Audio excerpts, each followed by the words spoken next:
What's up, guys? So we're going to be reacting to Coach Corey Wayne and find out whether his game is legit or full of shit. So you've probably seen his ads everywhere where he's always talking about his book, How to Be 3% of a Man, or as he calls it, 3% Man. But anyway, is his game any good? Well, let's find out. If a woman is getting upset at your high body count, you need to take your right hand, you need to reach out, and you need to choke yourself. Because, as I talk about in 3% Man, gentlemen don't kiss and tell.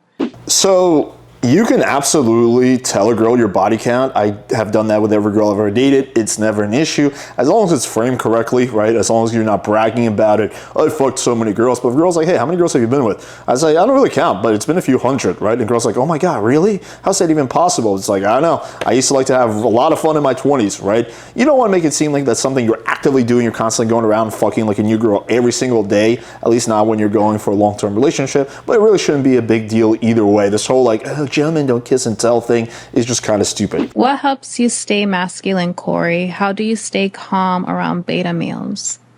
I try to make... How do you stay calm around beta males? Oh my God, the beta males are coming. Shit, okay, take a deep breath. Oh, okay, think about alpha thoughts, think about gym, think about lifting, think about like fucking bitches. The beta males are coming. Like, this question is kind of weird. Make sure that I spend my time around people that bring me peace, even though it doesn't always work out that way.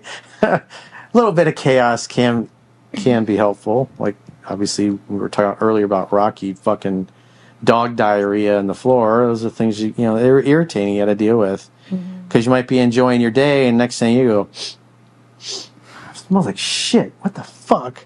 This is the most nonsensical, random tangent. I don't know what the fuck he's talking about. I guess the question is kind of stupid, but I think what they mean is like, if you're at a bar talking to a girl and like she's with her beta male friends and they're trying to like white knight or whatever, and when you're in that situation, you generally just ignore them. You can box them out with your body language. You can say something like, hey man, we're good. I'm just chatting with your friend. Give us a few minutes and then we'll get back to you, right? Just kind of basically almost just treat them with mild disdain, right? And just focus on talking to the girl. If they're getting really, really annoyed, be like, hey, why are you interfering in our conversation? She's an adult. She can have a conversation, right? Do you not think she's an adult, right? But generally speaking, you just want to avoid them. And if you box them out with your body language, they're going to just kind of fuck off anyway. But yeah, I guess Corey Wayne thinks that if it smells like shit, doesn't bring you peace. I don't know what the fuck he's talking about. If you act like a bitch, women are going to treat you like a bitch, dude.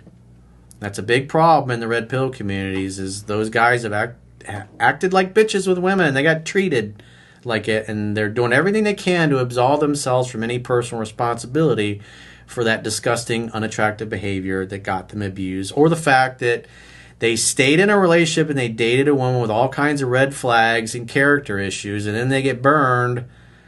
They want to go, oh, it's modern women. All modern women are like this. It's like, that's just not going to be a helpful mindset. So aside from the irony of him talking about people being little bitches, he's completely correct. I like 100% agree with this assessment. I think it's very much true. A lot of these red pill guys who are just ultra sensitive, they just got burned in the past, and instead of kind of taking accountability for it, like, yeah, I made some mistakes, I ignored some red flags, I put up with this girl's too much shit, they just now just wind up completely blaming it on the women. It's a form of a victim mindset almost. How do you react when the girl starts ghosting you but answers sporadically? Well, number one, you got to think of dating is like tennis. To hit the ball over the net, and your teammate, your potential partner, is supposed to hit it back.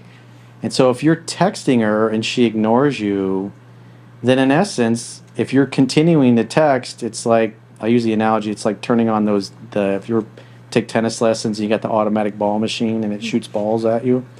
It's like what happens is the girl doesn't respond, so you turn it up all the way and it's like and shooting tennis balls at her, and then she just runs off the court. So if you text her and she doesn't text you back, never text her again. Okay, great fucking advice. Yeah, just random tangent about tennis ball analogies. The real answer is that you would probably use some kind of a takeaway. You wait a few days and you say, I genuinely didn't take you for the flaky type, or if you should notice, I understand, right? And that usually quite often spurs the girl's response. She might have legitimately been busy, or she just forgot to respond, or maybe she has some kind of underlying concern or objection, and that's going to basically get it out of her, or sometimes she legitimately isn't interested, in which case, if you try using a takeaway or two and she's still not being receptive, then you actually do move on. So the idea is phones for setting dates, because if you try to get to know somebody through the phone, and especially if you're cracking jokes, you can't really see your face, you can't see your body language, unless of course you're doing FaceTime. But if you're just chit-chatting on the phone, or you're doing a lot of texting back and forth, and especially if you're trying to crack jokes over text, it's 9 times out of 10 she doesn't know you, doesn't get your sense of humor. You're going to say things that are going to turn her off instead of turn her on. And so it ruins all the mystery, especially in the beginning, because what ends up happening is you spend so much time talking on the phone that you end up talking her out of liking you. So I guess the idea here is that you probably shouldn't tell jokes over text because you can turn her off. I mean, maybe if you have his sense of humor. I heavily rely on humor. If you guys watch my, videos where I break down my lay reports, I'm constantly cracking jokes, and that's what emojis are for, right? If you're not sure if the girl will understand that you're kidding or you're actually being offensive, you just throw a winky face in there, right? And that makes it obvious. I understand, of course, there's the potential of a misunderstanding, but even if the girl doesn't get your joke, you can always just clear it up afterwards, be like, by the way, I was just totally fucking with you. Women love humor. Women love guys who are funny. It builds massive comfort. It also builds attraction, so you should absolutely, if you're someone who's, funny, you should not be afraid to crack jokes over text. I do agree that some people overdo it and they just text for way too long, but you shouldn't be doing that. But also, if you're trying to use the phone as minimally as possible, like you're just like, okay, I'm gonna text her a few times and I'm just gonna go for the date. Well, know that a lot of girls, are just gonna be turned off by that because they're like, yeah, I just don't really have a vibe for this guy. Like a lot of girls, especially the hotter girls, they want to really just feel like they vibe with someone before they, waste their time meeting up with them, as they think of it. So that's why you're going to want to vibe at least a little bit back and forth, and then after that you go for the date. But again, you kind of want to find a nice balance there. Maybe he will, maybe he won't. But what if he doesn't? What if he gets too scared? Maybe he's waiting for her and she's waiting for him. He's not going to get anywhere. That's not what the book teaches, just once a week. That's all. So you're trying to... Somebody has to text over a week. Somebody has to text 8-9 days then. You're creating the conditions where I think that's she feels comfortable pursuing you and reaching out to you. What did she say? Your hair looks refreshing? Well, let's go back here. Pursuing you and reaching out to you. And so that's why you do the once a week.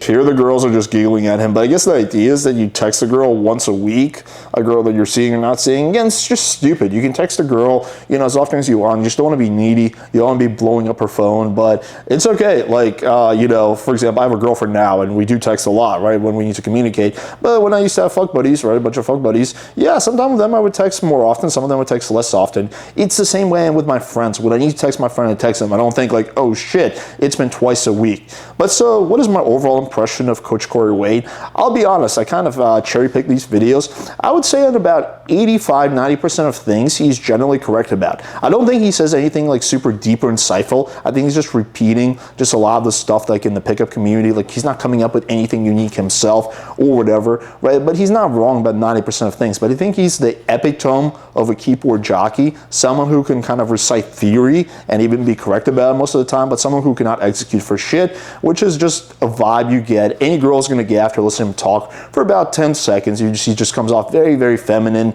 borderline gay, most likely. And yeah, I think they're just like basically any girl who's gonna hear him talk is gonna be like, psh, this guy is a dating coach. Give me a fucking break. That just whole idea is just absurd, which is why he has no infield or no kind of proof of concept him talking to any girl. Now, look, I'm not asking for dating coaches to have a lot of infield, but just something where I can see you interacting with a girl in a non-interview setting. And even in an interview setting, you don't see him like vibing with the girls and making them laugh and flirting with them. You see kind of the girls laughing at him. So overall, yeah, someone that can give you pretty decent, beginner, maybe even intermediate advice, but someone who cannot execute for shit. All right, hopefully you guys found this breakdown valuable. And if you want to be more than 3% of a man, you want to go for 5% or maybe 100%, then check out our massive Valentine's Day sale where we're giving away 3 free months in our exclusive mastermind group with the purchase of the course. I'm in there every single night for hours helping guys improve their profile so they get a lot more matches, helping them with their text games so they can turn those matches into dates, and just answering any and all dating questions they have. There's a lot of guys in there who are getting really good results. All you need is the right information and the right guidance. So check it out. Link is going to be in the description. Thank you guys. Until next time.